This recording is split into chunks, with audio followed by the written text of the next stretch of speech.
আসছেন তাদের সাথে কথা হয়েছে। আমরা এই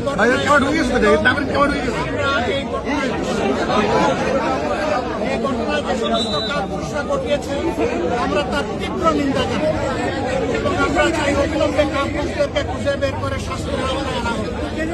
একটা কথা মেসেজ ভেরি ক্লিয়ার, এই জাতির কোনো গুলিকে পরোয়া করবে না ইনশাআল্লাহ।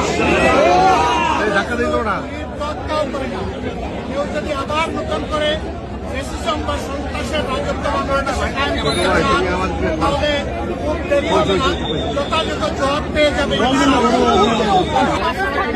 দেবে এবং কাউকে এই ধরনের নোংরামি করার সুযোগ দেওয়া হবে না। বাংলাদেশের মাটি কারো বাপদাদার জমিদারি না, 11 কোটি মানুষের সম্পদ। এই সম্পদ পাহারা দেওয়ার দায়িত্ব আমাদের সকলের। আমরা সেই পাহারাদারি করবো ইনশাআল্লাহ।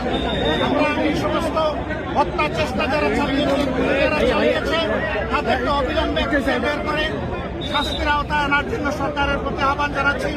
সরকারের কোন ধরনের ঢিলামি এখানে বরদাস্ত করা হবে। সরকার যেন এই ব্যাপারে তৎপর থেকে নিজেদের দায়িত্ব পালন করতে পারে আমরা তা দেখতে চাই। আবার রাজপথে আমাদের সকলের সাথে শরিক হতে পারে।